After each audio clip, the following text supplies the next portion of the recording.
જય સ્વામિનારાયણ. શ્રીમદ ભાગવત રસામૃત પૂજ્ય શ્રી રામચંદ્ર શ્રી ડોંગરેજી મહારાજનું શ્રી રામાય શ્રી કૃષ્ણાય નમઃ. આજની તારીખ છે 10 સપ્ટેમ્બર 2025 અને વાગ્યા છે 12:05. પેજ નંબર છે 11. ચાલુ કરશું. તાપત્રય વિનાશાય. આધિ ભૌતિક, આધિ દૈવિક અને આધ્યાત્મિક ત્રણેય પ્રકારના તાપનો નાશ કરનાર પરમાત્મા શ્રી કૃષ્ણનું જે શરણ લે છે, જે જીવ ઈશ્વરનો થાય છે, તે નિર્ભય બને છે.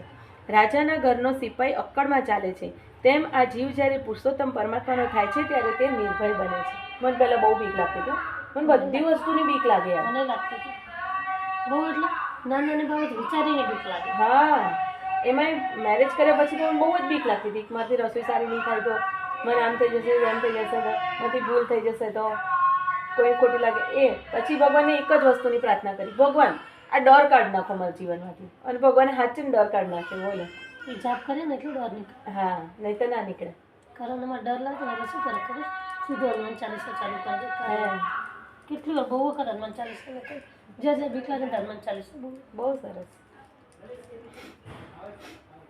હું કોઈનો પતિ નથી, કોઈની પત્ની નથી. આ બધા સંબંધ વ્યવહાર દ્રષ્ટિથી સત્ય છે.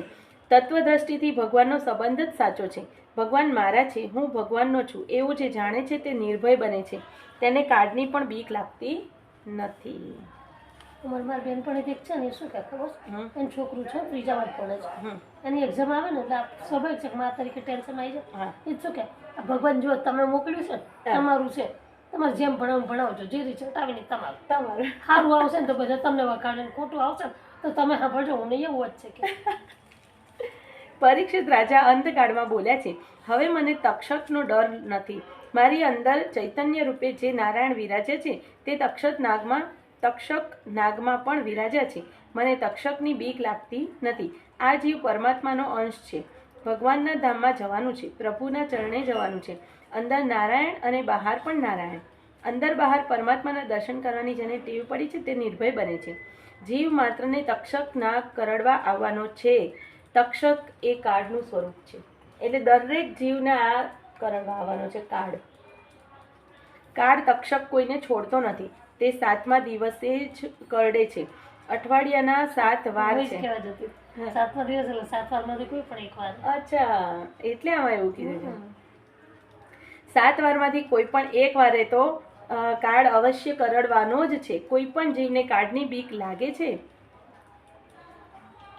બરાબર, કાળની બીક લાગે છે કેમ કે એનું બધું મૂકી દેવું પડે ને આગળ ખબર નથી શું હશે, ભવિષ્ય શું છે.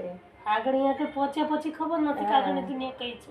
અત્યાર સુધી આપણે જે દુનિયા જોઈ, લોકોએ સાંભળે બુક કીધેલી કે આ તે ગમે, અને એમાં બી ગરુડ પુરાણનું ને એવું અમુક વર્ણન તો જોઈને સારું ગમે માણસો ફફડી જાય. હા, કારણ કે એ તો નાની ભૂલ. અને આપણે અહીં કહીએ કે અહીંયા મેં સારું કર્યું, પણ ભગવાનના દરબારમાં એ સારું ખોટું તો ત્યાં નિર્ણય થશે. આપણે કેવા મનથી પાપ કર્યા છે કે ભાઈ આનું ખરાબ વિચાર્યું, એનું સારું વિચાર્યું, એને શું શું શરીરને ભોગવવું પડે છે જીવને, એ તો ખબર નથી. એક વિડીયો જોયો, કેવો ખબર છે, એક ભાઈ છે એના નર્કમાં એના ફ્રેન્ડ છે એની વાતો કરે છે. તો કે તું શું કરે, તો કે બિહાલા સજા કાપીને આવ્યો, હવે આ સજા કાપવા જોઈએ. તો કે એક કામ કરે, આટલું બધું દુઃખ સહન કરીને તો મરી જાય. તો કે મરીને તો ઉપર આવ્યો છે, હવે એને મરાય મારાથી ફરી. પછી કે તો તું, તો કે હું તો જો એને ટેસ્ટ એમ કે એ લોકો બધું એવું ખાતા હોય નોનવેજ, એ બધું જમવા જઈશ, પછી પિક્ચર જોવા જઈશ. તો કે એને જ સજા હું ભોગવું છું. તો કે તો કે આ હવે બધું બંધ કરી દો ફટાફટ, નહીં તો હેરાન થઈ જઈશ. તો કે આ સાચી વાત છો તારી. તો કે હવે આમાંથી ક્યારે છુટકારો?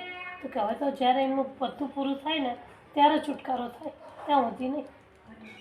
એટલે કે હવે બધું નાનું છોડ દેવા. જૈન દર્શન છે ને એમાં આખું વર્ણન કર્યું છે. એમાં જે મહાવીર ભગવાનને જ્ઞાન થયું ને એમાં એમણે શું કીધું ખબર છે કે નરકમાં છે ને તમારો ક્યાં જન્મ થાય ખબર છે? કુંભીમાં. પછી કુંભી જેવું આવું કુંભ હોય ને એવું, એમાં તમારો જન્મ થાય. કુંભની સાઈઝ તો ફિક્સ હોય, પણ તમારું શરીર મોટું છે, એટલે તમને એટલી બધી અકળામણ થાય. પછી દેવલોકના દેવનો જન્મ કેવી રીતે થાય ખબર છે? એ લોકોનો જન્મ આખો મસ્ત સૈયા પર થાય. એવી મસ્ત સુવાળી દેવ સૈયા હોય, અને એમાં બાળપણ બી ના હોય અને ગળપણ બી ના હોય. દેવ લોકો યુવાન હોય, એકદમ યુવાન. અને એમનો જન્મ થાય ને એટલે બધા જેટલા બી આજુબાજુના એરિયામાં જેટલા બી દેવો હોય ને વગાડે, દુંદુભી વગાડે, ઢોલ નગાડે કે એક જીવ દેવ બન્યો છે. અને દેવ જ્યારે જન્મે ને ત્યારે એની જોડે બુક તૈયાર હોય કે એને શું શું કરવાનું. એવું અમારા ગુરુદેવ કહેતા હતા કે એનું ફિક્સ જ હોય કે આ ચોપડીમાં લખ્યું છે એ તમારે કરવાનું એમ. તમારા ગુરુજી શું કે ખબર છે? હા આપણા જે 7 લોક છે ને, હા એમાં સૌથી ઉપર મોટું લોક ભગવાન પરમાત્મા. હા આપણે સીધું અહીંયા જ ડાયરેક્ટ એન્ટ્રી કરી દેવાનું. હા એમ વચ્ચે જ ક્યાંય જવાનું નહીં. નહીં જવાનું, દેવલોક આવે, ઇન્દ્રલોક આવે, બધું એની ઉપર આવશે. બધા 7 લોકો એવી રીતે આવે. હા પૃથ્વીથી નીચેના 7 લોક હા. અને પૃથ્વીથી ઉપરના ઉપરના 7 લોક. સાથે. તો કે એની અંદર કે આપણે અહીંયા આગળ સીધું ભગવાનની જોડ ભગવાનની મૂર્તિમાં જ એન્ટ્રી મૂકી દેવાની. એટલે શું હા ભગવાનથી આગુ પાછું થવાનું જ ના. થવાનું નહીં.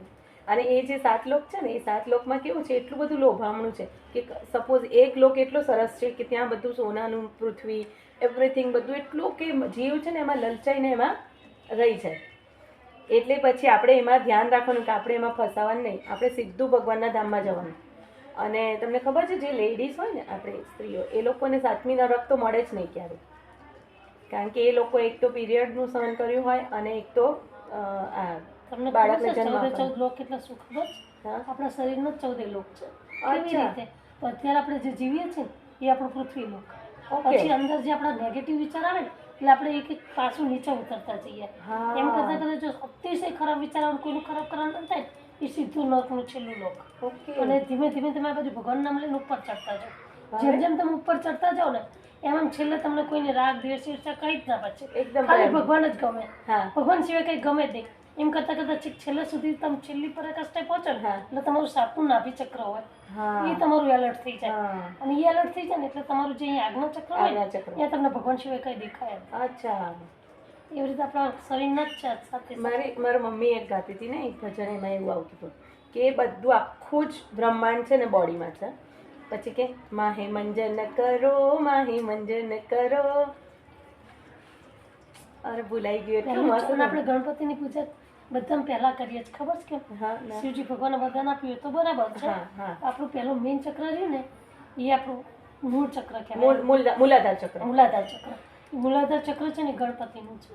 એમ. એટલા માટે અહીંની આપણી શરૂઆત ચક્રની સ્ટાર્ટ ગણપતિથી જ થાય છે. ઓકે. એટલે અચ્છા આપણે ગણપતિનું પૂજન એમ બી પહેલા કરીએ છીએ અને આપણા શરીરમાં બી પહેલા કરીએ છીએ. અચ્છા. મૂળાધાર એટલે રીતની હड्डी. હા. એ તૂટે ને તો તમારા શરીર ના બચી ના શકે. બચી શકે. એટલે સૌથી પહેલું મૂળાધાર ચક્રથી જ ચાલુ થાય. અને મૂલાધાર ચક્રમાં બી જો ઇમ્બેલેન્સ થઈ જાય ને, તો બી કેટલા જાતના રોગ થાય તમને. એટલે શરૂઆત તમારી અહીંયાથી થાય, હા. પણ ધીમે ધીમે તમારા ચક્ર ઉપર ગતિ ઉર્જા કરતા જાય. આગળ આવતી છે. એટલે એટલે મેં છે ને હમણાં બહુ સ્ટડી કર્યું હતું, મને થાઇરોઇડ છે ને, તો થાઇરોઇડ શેનથી થાય, વિશુદ્ધિ ચક્રમાં તમારું ઇમ્બેલેન્સ થઈ જાય ને, તો તમારા થાઇરોઇડ નામની ગ્રંથિમાં એ રસ ઉત્પન્ન ના થાય. એ રસ ઉત્પન્ન ના થાય અને તમને થાઇરોઇડ થાય. હવે મેં નક્કી કર્યું શું કામ થાય થાઇરોઇડ, તો તમારા મનના ભાવથી. બધું મનના તમારે ભાવ પર જ છે. તમારે બોલવું હોય, તમને ખોટું સહન નથી થતું, તમે બોલી નથી શકતા, દબાઈ દીધો અવાજ, થાઇરોઇડ થાય. એટલે વિશુદ્ધિ ચક્રને તમારે બધા ચક્રને બેલેન્સ જ ના તો રાખવા. પછી એનો ઉપાય શું? એનો બોલવું ઉપાય તો છે જ. હા. દબાઈ નાખો, બોલી નાખો તો કરવાનું શું? મનનું સમાધાન કહેવાનું કે ભલે હું બોલી નથી શકતી, તમારે દુઃખ નહીં કરવાનું, ભગવાન એનું એને દઈ દેશે. એનું સમાધાન નહીં કરો ત્યાં સુધી તો તમને દુઃખી દુઃખી દુઃખી દુઃખી, એના કારણે શું આ બધા બેલેન્સ બધા બગડી અને રોગ થશે તમને. એ બાબતે તમારા ગુરુજી એક મસ્ત જે આવે ને સ્વીકારી લો, બીજું કઈ નહીં. બસ. જે છે બધી પરિસ્થિતિને સ્વીકાર. અને આપણને ખબર છે કે ખોટું છે, પણ આપણા પાસે એવી સત્તા નથી કે આપણે એને ચેન્જ કરી શકીએ. અમને તો એવું જ કે હારી ઈચ્છા બળવા, જે થાય ભગવાન જ કરાવે. અને આ દાદા ભગવાન બધા નથી પરમાત્મા કહેતા? છે. દાદા ભગવાનનામાં નથી કહેતા ભોગવે એની ભૂલ. હમ. રસ્તામાં જતા હોય અને પેલું અડફેટમાં કોઈ આઈને જતું રહ્યું ને પેલો બચારો લોહી લુહાણ થઈ ગયો, તો પેલાની ભૂલ નથી, જે ભોગવે એની ભૂલ. એ ભગવાનની ભૂલ એટલે શું ખબર છે? હા. એના કરેલા કર્મ હોય ને જે એ એ આ અત્યારે હે. ભૂલી ગઈ. ધન્ય છે હો, ખરેખર. ચાલો આગળ વાંચીશું. તક્ષક કાળ કોઈને છોડતો નથી, તે 7મા દિવસે જ કરડે છે. અઠવાડિયામાં વાર 7 છે અને 7 વારમાંથી કોઈ પણ એક વારે તો કાળ અવશ્ય કરડવાનો છે. કોઈ પણ જીવને કાળની બીક લાગે છે. મનુષ્ય તો શું, સ્વર્ગના દેવોને પણ કાળનો ભય હોય છે. મૃત્યુની બીક મનુષ્યને જ છે તેવું નથી, બ્રહ્માજીને પણ કાળની બીક લાગે છે. ભાગવતની કથા માનવને નિર્ભય બનાવે છે અને નિસંદેહ કરે છે. બોલો, બ્રહ્માજીને કાળની બીક લાગે છે. ચાલ લાગે શું કરશું કહો. આપણે તો ભગવાન છે ને, આપણે કંઈ ડરવાની જરૂર જ નથી. ભાગવતની કથા સાંભળનારને મનમાં કોઈ શંકા રહેતી નથી. સમાપ્તિમાં સુખદેવજી મહારાજ એવું બોલ્યા છે કે રાજન, સમય થયો છે, પણ હજી તારા મનમાં કોઈ શંકા હોય તો તું પૂછ, હું કથા કરીશ. હું બેઠો છું ત્યાં સુધી તક્ષક આવશે નહીં, અને કદાચ આવે તો પણ મારી નજર પડતા તેનું ઝેર અમૃત બની જશે. મેં બ્રહ્મ દ્રષ્ટિ સ્થિર કરી છે.